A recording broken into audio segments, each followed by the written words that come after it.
Jadi nampaknya terbentuk secara tidak langsung koalisi anti Khofifah di Jawa Timur.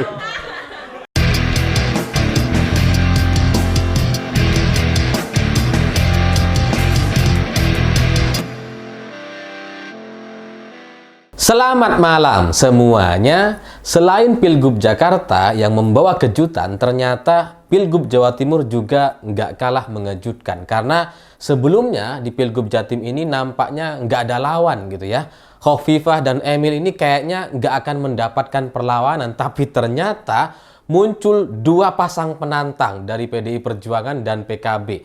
Ya sebelumnya PDIP dan PKB ini sempat ingin bersama, tapi entah kenapa, entah karena pertimbangan apa, kemudian keduanya sama-sama mengusung calonnya sendiri-sendiri. Yaitu dari PDI Perjuangan ada Ibu Risma dan Gus Hans.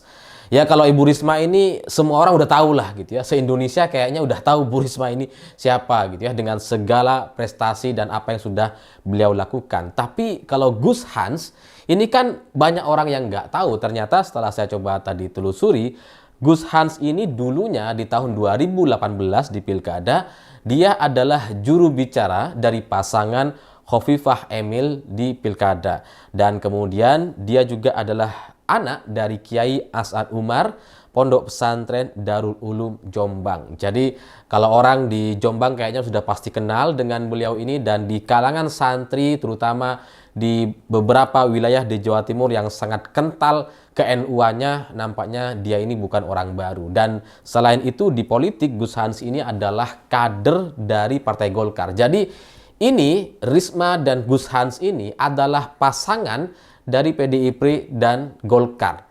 Meskipun Golkar tidak berkoalisi gitu ya. Ini pasangan ini diusung hanya oleh PDI Perjuangan, meskipun di situ ada kader dari Partai Golkar. Dari cerita ini saya melihat nampaknya ada kesamaan dari Pilgub Banten ya, di mana PDI Perjuangan mengusung kader Golkar gitu ya. Bedanya kalau di Banten itu yang jadi cagup adalah kader Golkar, ini di Jatim yang jadi cawagup yang Partai Golkar. Dan kalau di Banten ini Golkar bisa balik arah gitu ya, yang sebelumnya sudah dukung paslon lain tiba-tiba mendukung Airin gitu ya. Nah di Jawa Timur kita nggak tahu nih, sampai sekarang belum ada pergerakan dari Partai Golkar gitu ya. Nampaknya nanti kalau misalkan ada pergerakan dan Bahlil sampai harus turun tangan di Jawa Timur, ya jangan-jangan Golkar juga akan keluar dari Kim Plus. Terjadi lagi seperti apa yang terjadi di Banten gitu ya. Tapi saya melihat juga apa yang terjadi di Jawa Timur ini, sekarang kan sudah mulai muncul perdebatan atau perbedaan pendapat dari internal Partai Golkar, karena ada yang bilang bahwa Golkar di Jawa Timur tetap akan all out memenangkan Khofifah Emil gitu ya. Tapi dari DPC, DPD setempat gitu ya, mereka juga mempertanyakan, ngapain all out Khofifah Emil? Oh, bukan kader mereka, bukan kader Golkar. Lah ini Risma, Gus Han kader kita gitu, kader Golkar. Kenapa nggak didukung? Jadi ya meskipun secara formal Golkar ini mendukung Kim Plus atau bersama dengan Khofifah Emil gitu ya, tapi di bawah, di kalangan kader Partai Golkar, nampaknya sebagian mereka akan terpecah dan mendukung Risma dan Gus Hans. Dan ini bagi saya adalah kejutan, karena awalnya ini kan Risma Setiaji. Setiaji ini adalah wali kota Malang kalau nggak salah gitu ya. Awalnya ini kan pasangan memang benar-benar dari PDI Perjuangan, karena PDIP tidak bisa koalisi dengan partai lain karena semuanya sudah merapat ke Khofifah Emil. Awalnya ini adalah pasangan Risma dan Setiaji, tapi nampaknya terjadi komunikasi politik tingkat dewa di mana elit-elit politik di Jakarta melakukan diskusi dan komunikasi sampai akhirnya muncullah seorang Gus Hans yang bisa dipasangkan di Pilgub Jatim. Dan saya curiga, saya terus terang nggak tahu gitu ya, saya curiga nampaknya ini ada peran tangan Airlangga untuk kemudian menyodorkan Gus Hans untuk bisa maju di Pilgub Jatim. Karena apa yang terjadi di Banten itu kurang lebih sama.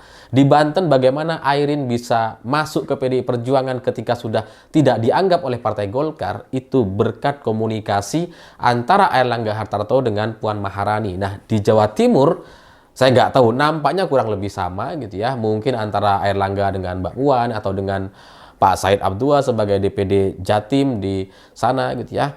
Dan ini menunjukkan nantinya gitu ya, Golkar akan melihat kekuatan yang asli di lapangan akan seperti apa. Karena kalau cuma soal formal gitu ya, soal posisi gitu ya, mungkin Airlangga sudah bukan ketua umum partai hari ini gitu. Tapi kalau ngelihat dari pergerakan-pergerakannya, Airlangga ini sakti sekali gitu. Bahlil itu nggak ada apa-apanya gitu. Bagaimana mungkin seorang Gus Hans, kader dari Partai Golkar, berani diusung lewat jalur PDI Perjuangan dan dia sampai sekarang tidak ada sanksi apa-apa, tidak mendapatkan hukuman apa-apa. Jadi kalau ini sampai nanti tetap bertahan seperti ini, tidak ada sanksi pemecatan dan sebagainya, ya berarti memang ada backup politik luar biasa.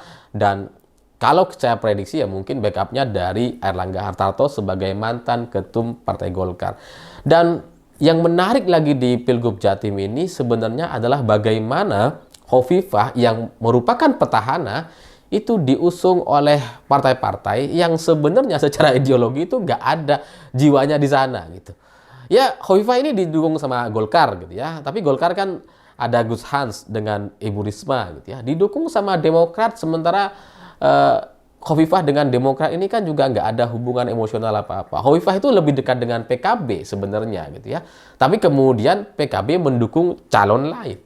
Dan lebih dari itu yang juga menjadi beban, dan ini jadi nanti bisa dibuktikan gitu ya, Hovifah didukung sama PKS.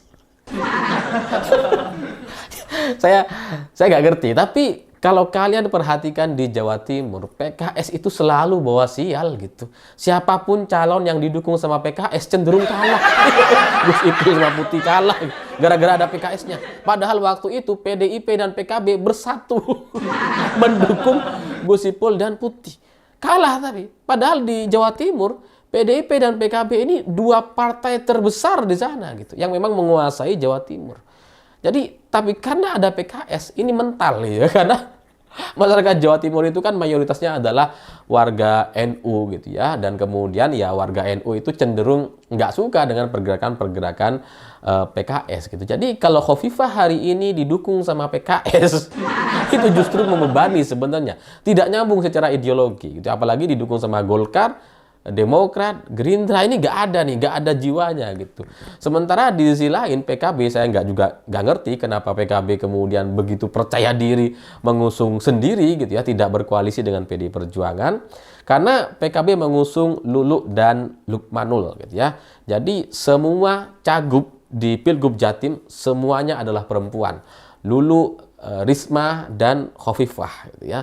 Dan yang ajaib dari PKB adalah dia merasa bahwa pasangannya ini gitu ya, tanpa koalisi dengan siapapun, dia yakin menang. Kok bisa gitu? Seyakin itu gitu ya. Tapi ya sebagai partai penguasa di Jawa Timur ya sah-sah saja, boleh-boleh saja. Faktanya memang mereka menang di sana gitu.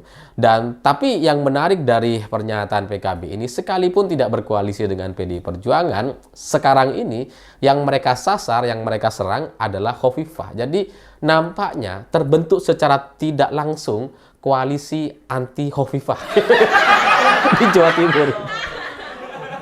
Tapi kalau dilihat dari potensi atau latar belakangnya, memang potensi Risma dan Gus Hans ini sangat-sangat luar biasa dekat dengan masyarakat. Secara popularitas Risma ya nggak ada tandingannya lah di Indonesia, apalagi di kalangan ibu-ibu di Jawa Timur itu sudah sangat terkenal sekali karena beliau adalah wali kota Surabaya 2 periode dulunya gitu ya, dengan sederet prestasi dan ceritanya.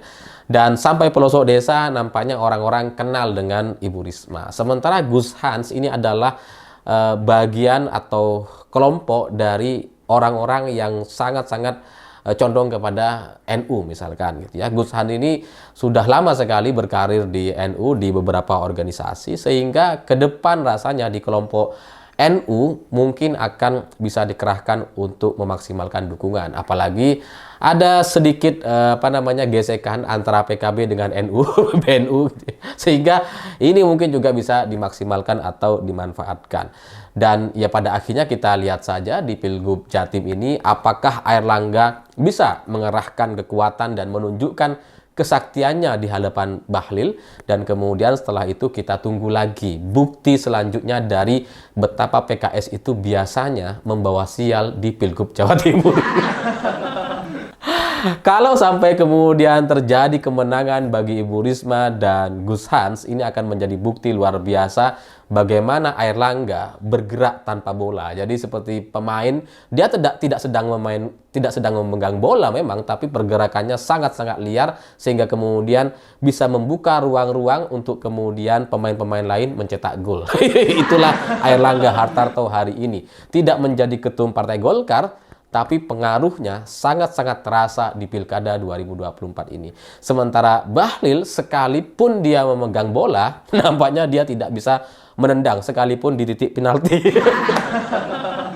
Ya, kita lihat saja gitu ya. Pilgub Jatim nampaknya akan sangat menarik sekali, di mana dua sosok, Hovifah dan Emil, adalah sosok perempuan yang sama-sama dikenal, sama-sama mendapatkan banyak sekali cerita di Jawa Timur, sama-sama pernah menjadi menteri di kabinetnya Pak Jokowi, sehingga keduanya diharapkan bisa adu sakti. Sementara kalau dari sisi Hovifah, nampaknya kekurangannya atau bebannya tidak hanya ada PKS di sana, tapi juga tidak ada unsur PKB atau NU-nya di situ, yang selama ini menjadi basis kekuatan mayoritas masyarakat Jawa Timur.